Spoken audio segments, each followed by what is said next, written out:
It is Monday. Oh my God. Christmas is almost here, guys. Um, it's a few more workouts, and then Christmas is here. November 29th. All right, so big board, 13 exercises, I think, if I counted right. Starting off with the YTW. So belly on the ball, nice tight plank. Remember, anytime you're on the ball, you're in a plank unless you're doing something like a reverse crunch or something, right? But here, nice plank. Start at the floor, thumbs up to the sky. You're trying to get your arms as high as your ears. Head and neck should be neutral. Keep the arms up. Don't let them droop. Keep them up. Thumbs to the sky. And then sweep back. Thumbs point away. Palms towards your butt. Trying to touch your elbows together. Y, T, and W. And each rep, after each YTW, you're going to reset to the floor. Tighten back up.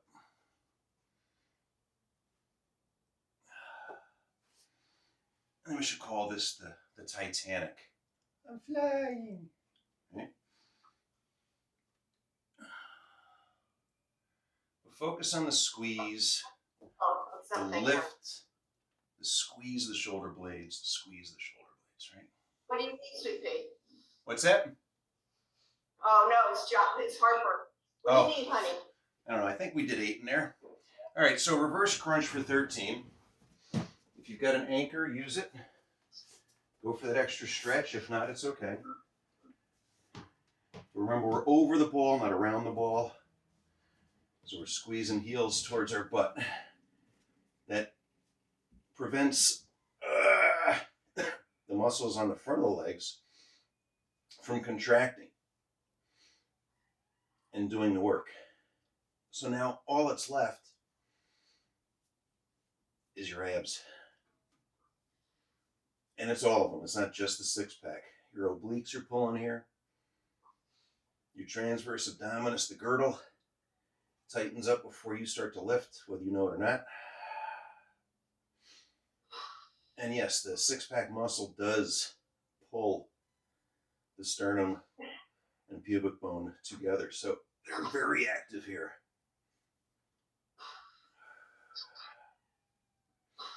All the muscles in the back have to let go, have to stretch. And so remember, every exercise, every movement has a stretch and a contraction. Find and enjoy both. You know, at the top of the reverse crunch, if you pause and squeeze real hard, you'll feel a little extra stretch in your low back, mid back.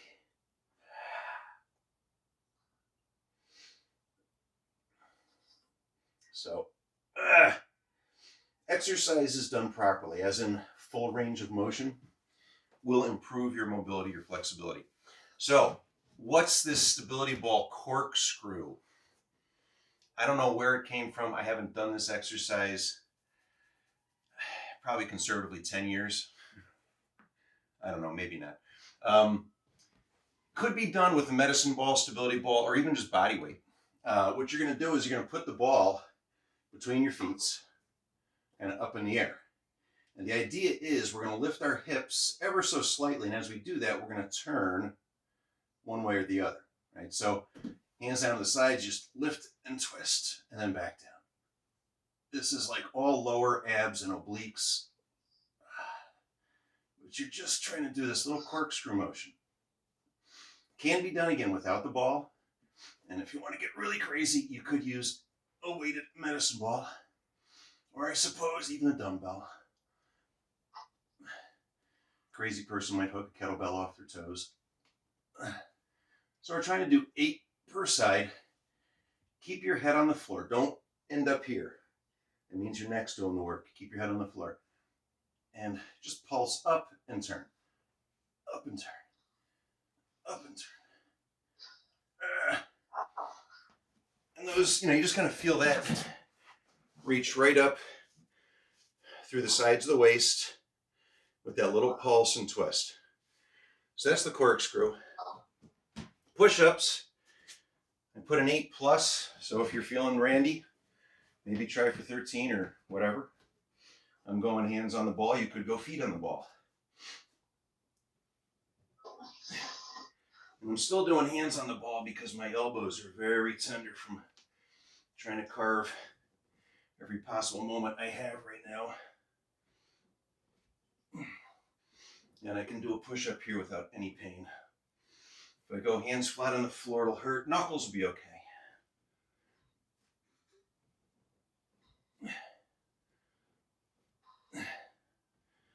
But the extra benefit of push-ups on the stability ball isn't just the core work in stabilizing, but it's also the shoulder work in stabilizing, because you've got this variable surface. As you lower and move around, the shoulder's got to do all this kind of invisible work, right? So like the get up, like the windmill, you're working on rotator cuff and you didn't even know it. All right, I think gorilla squat's next. Here's Catherine. Hi. Oh. So again, if you can't grab your toes, do the best you can. But if you can't, I suppose if you're really, really jacked up tight, what I tell you to do is get a couple of small hand cloths, one under each foot, so you can grab, because the pull down.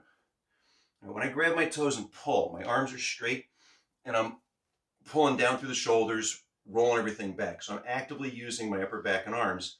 That pulls you deeper into your squat. And then pushing up, again, if you're tight, pushing even fingertips into the floor is going to help you elongate the hamstrings and get your legs fully straightened there. So pull down, push up, pull down, oh, get way back there, push up. See if you can. I'm getting looser by the moment. When you get to the bottom, you should be sitting back, shoulders pulled back, head up. You should be able to look up into the sky and still breathe.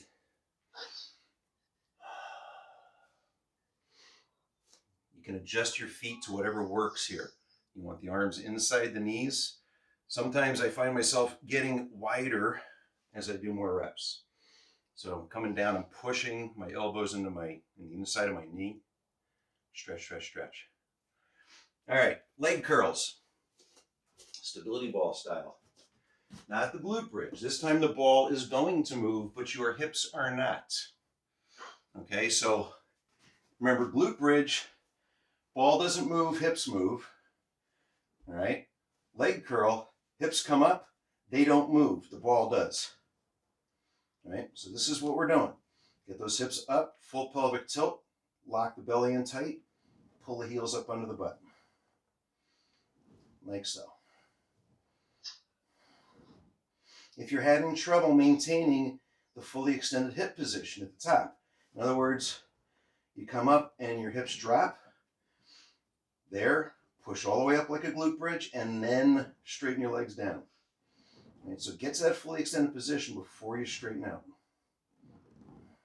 13 reps.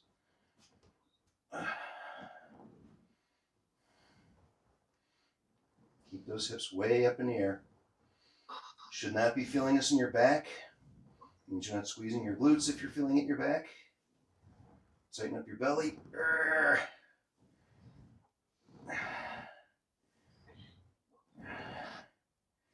That should sufficiently wake up the hamstrings. Okay. So leg curl to straight bridge. A little different use of the hamstrings. They don't get that much work. Find that hand position that works for you, that lets you keep your elbows straight and get your shoulders back. Don't want any pain in the hands or wrists here. A stretch, a good stretch, yes. Spreading the fingers really wide, right? Open your hand as much as you can.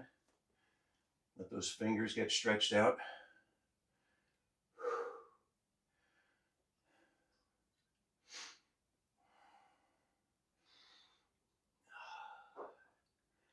Any handcrafter knows, not that they all do it, but that they've got to take care of their hands.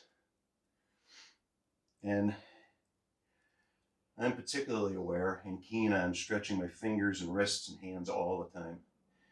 But if you think about it, we're all handcrafters. We all use our hands for everything: typing, texting, driving, picking everything up. And nobody really thinks about stretching the hands, other than, I think, me sometimes. Even the carvers that I watch on Instagram that want to spout a little fitness out there, it's all shoulder stretches, which are good, but they neglect stretching and manipulating some of the trigger points in the arm. Straight bridge, ab wheel, ab rollouts. Now, again, if you don't have a wheel, stability ball works just fine. You start position, hips fully extended and locked. I'm going to find a spot low on the ball and kind of lean in with a straight wrist and a fist on both arms. And then from there, I keep those arms straight and tight, shoulders down, shoulders tight, roll out and pull back. And I'm pulling back by kind of driving my arms down through the ball. Okay? Now, there's differences between that and the wheel. One, this is higher, wheel is lower. So we have more gravity making this harder. The stability ball rolls slower and feels more controlled. So you feel a little bit more secure there, and that's great. It'll roll sideways, which the wheel doesn't really do. So they're just different. And if you're using a TRX, again, it's a different, slightly different exercise, but it's the same movement. But by changing angles and pendulums, the leverage that gravity can exert changes. So while the wheel could be the hardest, if we configure our TRX just right and set ourselves up just right, I can make the TRX the hardest version of the ab wheel you've ever seen. Okay, Rockstar, that's the old get up plank. So always paying attention to where our shoulders are relative to our torso. So away from the ears, pulled into the ribs, and above my hands for the plank. Feet are about shoulder width, hip width. For this one, we're going to lift a leg, bend the knee, start rotating the hip across the body.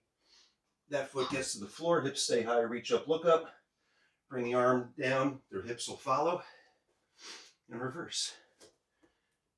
There you go. Pay attention to this line. There's a tendency to drop as you're rolling over. You don't want to let that happen. Right? Shoulders tight, lats. Everything under your armpits holds you stable. Keeps you from rolling away.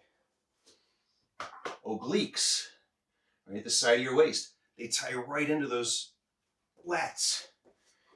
So when we talk about the core, most people just think abs, but your lats are a strong piece of the core. Your traps, which are kind of a big long muscle up and down the middle of your back, also part of your core. And they're all being worked real hard here, but we can make it all connect. And we should. If we're not, we get hurt. So take your time. Don't rush these moves. Feel what's happening. Feel the connection between the hip and the armpit. Feel what's happening with the muscles. Anybody know how many we did? Had to be 8 in there. All right, skater hops. A little something to get the heart rate up again, because it's not high enough yet. Remember, we're sticking the landing before we take off again. Right? It's all about stabilization. So hop, stabilize. And then using that leg and your arms, go back across. Find your stability. Don't use momentum. Stabilize, and then go again.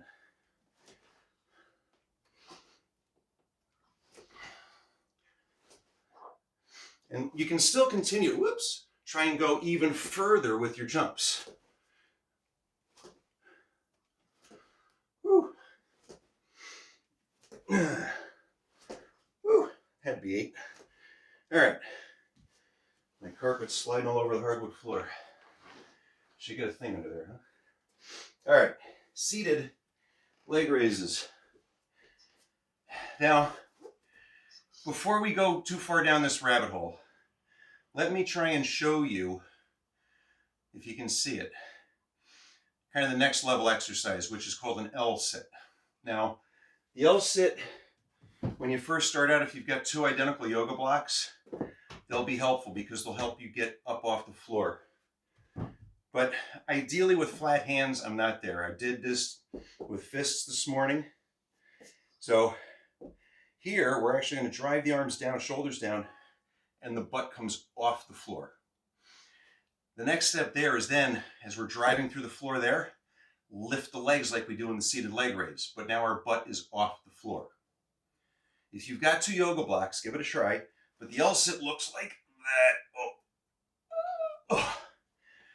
So when you relate that to the seated leg raise, we still have that drive through the arms into the floor before we lift our feet, right? Same idea.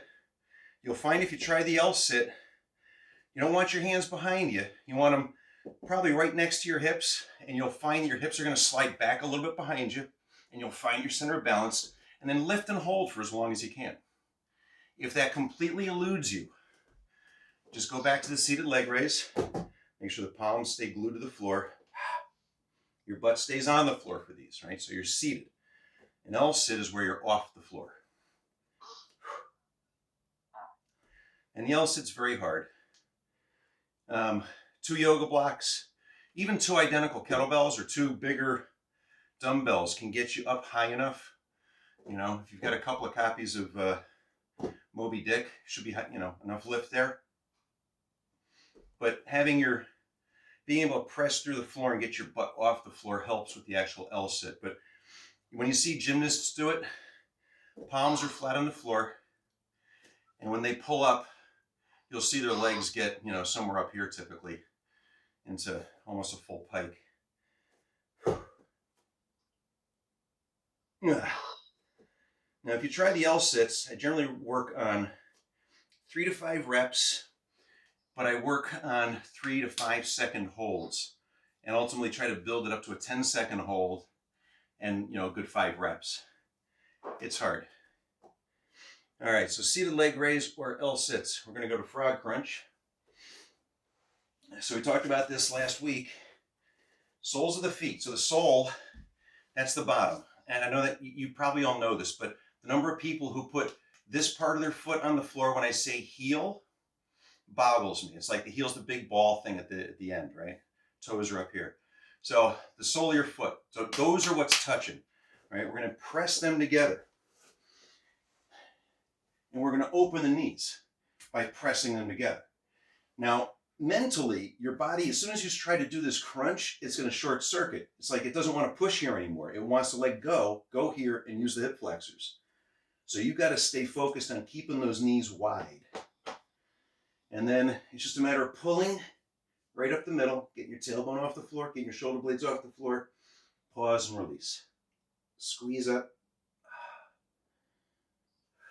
Now, another tidbit. I've talked about this biofeedback before, but put a hand here on your belly button maybe and at the bottom of your sternum and feel what's happening as you do that crunch and talk to the muscles. Say, look, because you want them to compress. You want this to shorten. And with your fingers there, you can kind of like, all right, and you'll get a better contraction. You can even come into the obliques and feel them working or not and get them. Just give them a poke. They'll fire up a little bit better for you. And the good news is you're not in a gym, so nobody's going to see you touching yourself. But if you were in a gym, you shouldn't be worried about that. Be worried about getting what you need for you, not somebody else. Get those knees wide. How many knees are we doing? 8. I think we're probably there. And then I think breathing squats.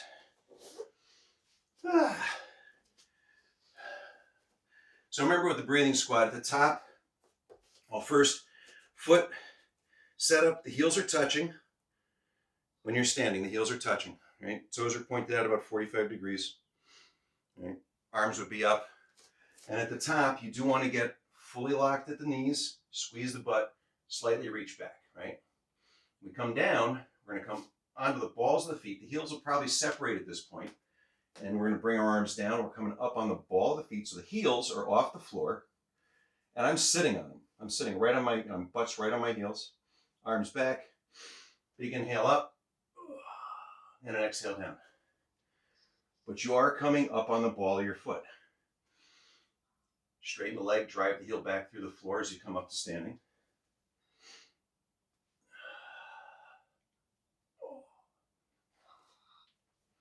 And try to get it to where you're inhaling on the up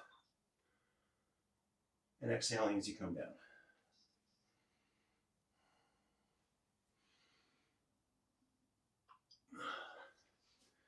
Now, according to a lot of the internet squat experts, this would be the worst thing in the world. Never let your knee go past your toes.